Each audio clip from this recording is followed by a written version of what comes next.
to follow up on what he was saying about horror films, the connection that fans have to it, I always kind of attributed to what an emotional, visceral reaction people get to horror films. I mean, you're afraid.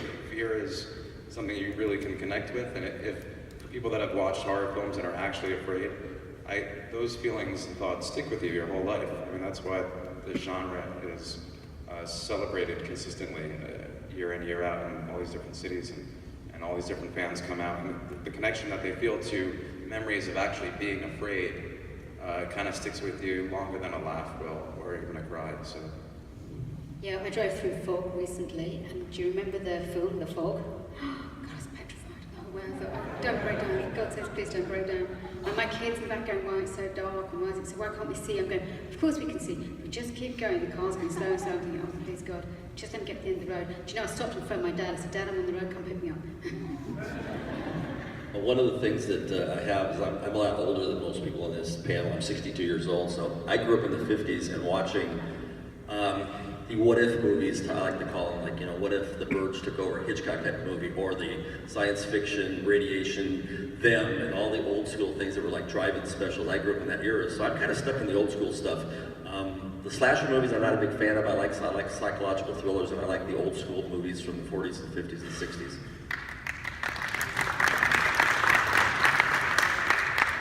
What memories do you have of some of the people you worked with? Well, you two have something in common, because Fred Gwynne did Monsters, and he also did Pet Sematary.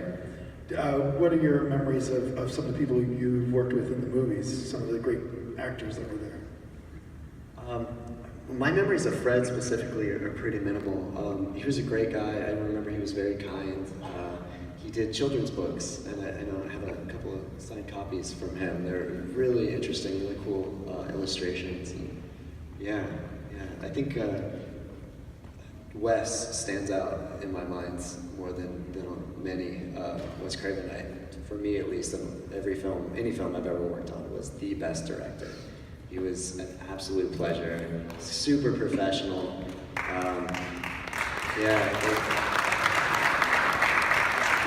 It was a great boss. I think it took everybody by surprise. I had no idea, and I didn't know him, you know, on a personal level. I saw him at a convention a few years ago, and I'd seen him here and there, but I didn't expect it to affect me like it did. It really kind of hit pretty hard, and you know, he was completely professional, and he was one of the masters for sure. What about Jack Nicholson? Did you have any memories of working with what that was like?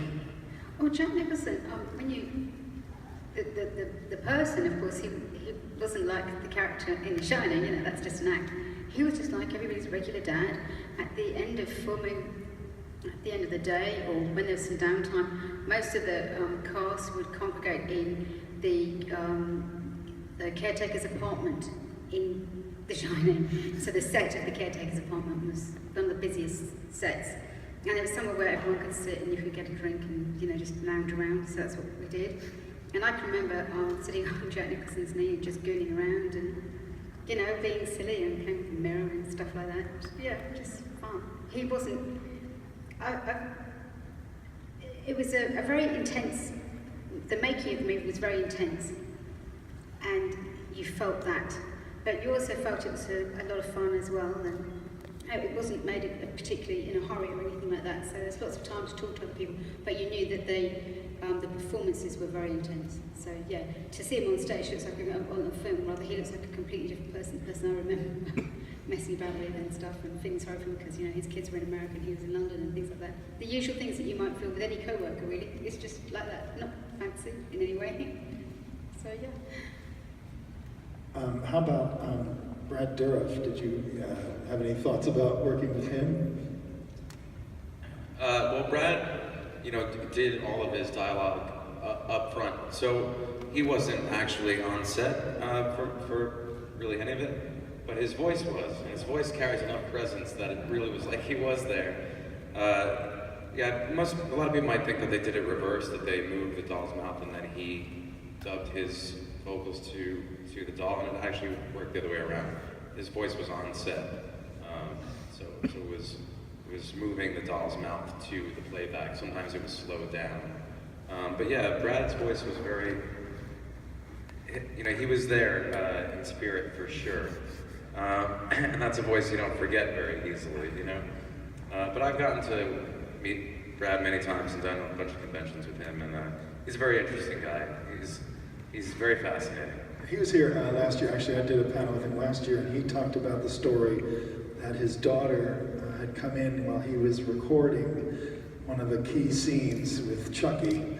She had no idea what was going on. He was like screaming and carrying on, and she was screaming in horror. Yeah. I mean, he was going through something major, so. Yeah, he's told great stories about that, about the ways he's got himself ready for those crazy Chucky scenes and the screaming and losing his voice from doing that, He doesn't do the laugh, he doesn't do the voice very often. People ask him to do it at conventions, and he pretty much will never do it. But I did a panel like this up in Jersey recently with him, and he did the laugh. It was the first time that I had heard that in person in a long time. And it was just as intimidating. I kind of slid my chair down a little bit after that. So there is something that's kind of scares you a little bit. Yeah, Okay. I guess. Butch, what about you? Because you worked with a lot of different. Well, the interesting thing about doing the Munsters at Universal was the makeup was pretty extensive. And everybody's seen the TV show on right now called Face Off. Well, Mackenzie Westmore is Mike Westmore's daughter. Mike Westmore was my makeup man as an apprentice. He was 22 years old, and his uncle Bud ran the Universal makeup lot. So I was really privy to seeing a lot of neat stuff being created from scratch. And whenever I wasn't working, my favorite place to go was the lab to see what Mike Westmore was creating. So I think that I had a little bit of an interesting dynamic to seeing the prosthetics and and all the appliances they were making. It was really interesting stuff. The Westmores really owned Hollywood as far as the makeup departments go, so I was very lucky to do that. And that's what I always look for when I see a horror movie, is the quality of the makeup work. And something interesting about you, Butch, which I had to think about it, but then I realized, because you did a great TV show that some would consider creepy, Lidsville. Sid and Marty Krofft, yeah. Summer of '71, yeah, everybody should spend the summer with the Crofts, definitely. Jack Wilde did Puff and Stuff, put the Crofts on the map, then they did the Bugaloos, and then Charles Nelson Riley, myself and Billy Hayes did 17 episodes of a funny little show that came out of Sid's psychedelic mind called Lidsville. If you haven't seen it, you should. It's a trip. It's the cuckoo kookiest.